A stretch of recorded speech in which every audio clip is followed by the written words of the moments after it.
ढेर सारी शुभकामनाएं। बड़ी देर के बाद मेल मिलाप हुआ है, लेकिन आज बड़ा महत्वपूर्ण विषय के ऊपर चर्चा के लिए आपको बुलाया है। आज की प्रेस कॉन्फ्रेंस में मेरे साथ Anil ji, president mobile association और प्रेसिडेंट बहु प्लाजा एसोसिएशन, और मेरे साथ भरत केरनी जी, प्रेसिडेंट फुटवेयर एसोसिएशन, और राजीव जी, प्रेसिडेंट कंप्यूटर एसोसिएशन, और मेरे ऑफिस बीरर।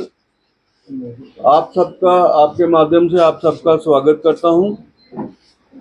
और मैं समझता हूं जो आज विषय मैं उठाने लगा हूं वो हमारे और आपके बीच जो उपभोक्ताएं हैं, उपभोक्ता हैं, उनके लिए एक महत्वपूर्ण विषय है। मैं चाहता हूं इनको गंभीरता से लिया जाए। आपने सबने देखा होगा कि 19 मार्च को BIS ने दिल्ली में मोहन कोऑपरेटिव इंडस्ट्री एरिया में रेड किया था, फ्लिपकार्ट और अमेज़न के गोडाउन्स में। वहां लाखों रुपए की जो है नकली माल जो है बरामद किए गए थे, और उन मालों में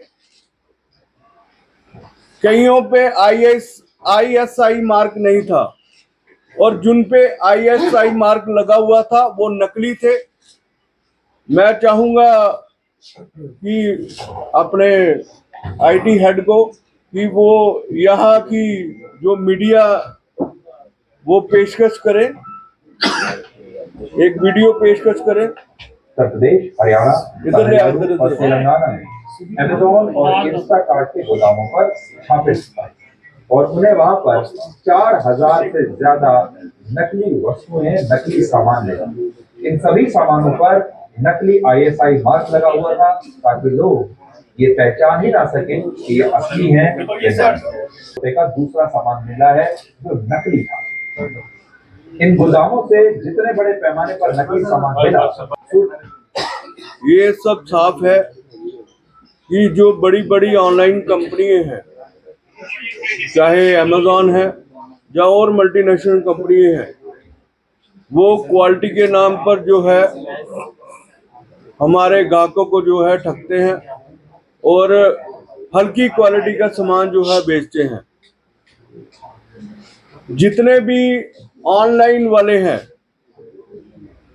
वो उपभोक्ता को लालच देते हैं, 20% 40% डिस्काउंट का लालच देते हैं, और मैं समझता हूँ आम लोग जो है उस लालच में आ जाता है कि बाजार में महंगा है, दुकानदारों के पास जो है महंगा सामान है, ऑनलाइन पे सस्ता माल बिकता है।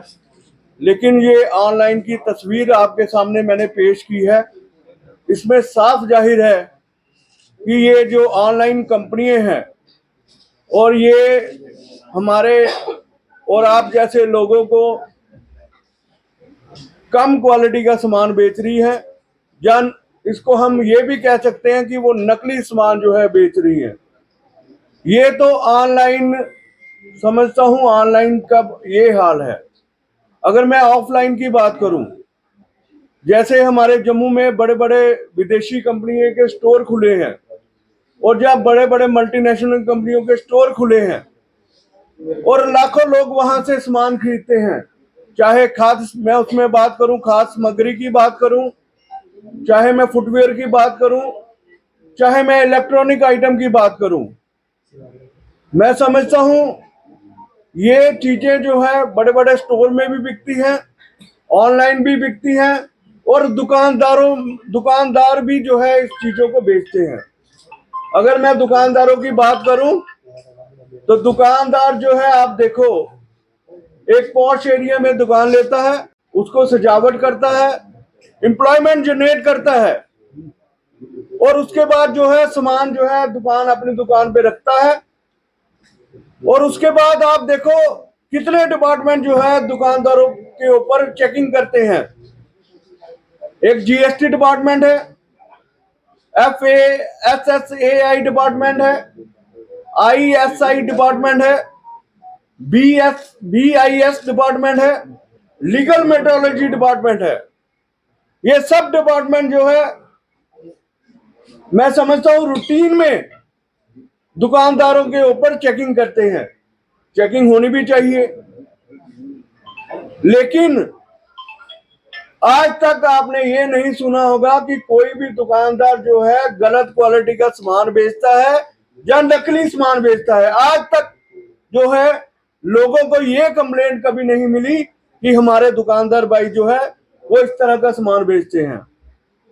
मैं समझता हूं ये बड़े बड़े स्टोर जो है, जो विदेशी कंपनियों के स्टोर यहां खुले हैं, कभी आपने सुना है कि इस तरह के डिपार्टमेंट वहां जाके जो है चेकिंग करते हो? कभी लीगल मेट्रोलॉजी ने वहां जाके चेकिंग की हो? कभी FSAI डिपार्टमेंट ने चेकिंग की हो?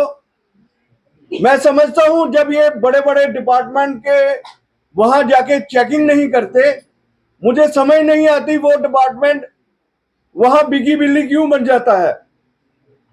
जहां तो उनके साथ कोई गहरी दोस्ती है, जहां ये डिपार्टमेंट वहां जाने से डरते हैं।